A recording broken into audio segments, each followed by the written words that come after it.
महालक्ष्मीदेव्यै नमः। अथ श्रीसूक्तम् हिरण्यवर्णां हरिणीं सुवर्णरजतस्रजां चन्द्रां हिरण्मयीं लक्ष्मीं जातवेदो महावः ताम् आवह जातवेदो लक्ष्मीमनपगामिनीं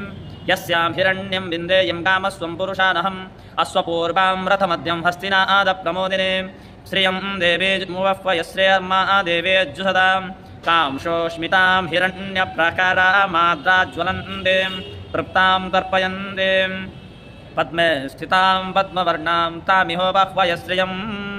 चन्द्रां प्रभाषां यशसा ज्वलन्तीं श्रियं लोके देवजुष्टामुदारां तां पद्मिनीमीं शरणमहं प्रपद्ये अलक्ष्म्यार्मे नश्यतां त्वां वृणे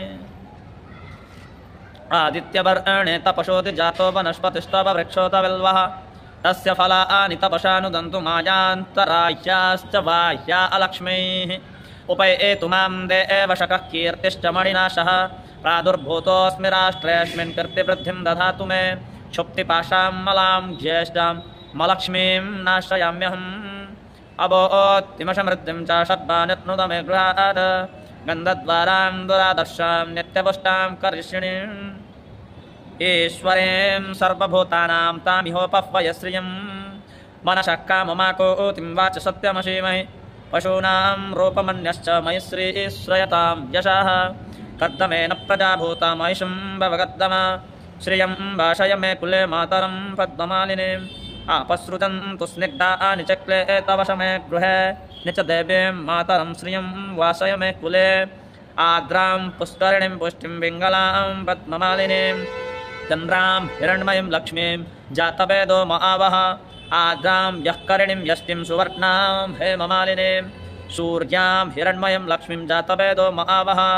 तां महावः जातवेदो लक्ष्मीमनपगामिनीं यस्यां हिरण्यं प्रबोतं गावो दास्योऽस्मान् विन्देयं पुरुषानहं यस्तु चेत् प्रयतो भूत्वा जुहुयादमन्वहं सूक्तं पञ्चदशरथं च श्रीकामः सततं जपेत् पद्मानने पद्मविपद्मपत्रे पद्मप्रिये पद्मदलायताक्षि विश्वप्रिये विष्णुमनोनुकूले तत्पादपद्मं महिषं निलस्व पद्मानने पद्म ऊरु पद्माक्षि पद्मशम्भवेत् तन्मे वजसि पद्माक्षि येन सौख्यं लभाम्यहम् अश्वदाये गोदायि धनदायि महाधने धनं मे जुषतां देवीं सर्वकामाश्च देहि मे पौत्रपौत्रधनं धान्यं हस्तस्वार्थशरीरतं प्रजानां भवति माता आयुष्मन्तं करोतु मे धनमग्निर्धनं वायो धनं सूर्यो धनं वशोः धनमिन्द्रो बृहस्पतिर्वरुणो धनमश्विना वैनते यशोमं पिब सोमं पिबतु वित्रः सोमं धनुष्य सोमिनो मह्यं दधातु सोमिनः न क्रोधो न च मात्सर्यं न लोभो न शुभामतिं भवन्ति कृतपुण्यानां भक्त्या श्रीसूक्तजापिनां सरसिनिलयो जरोसः जहस्ते धनबलतराङ्कुशदण्डमाल्यशोभे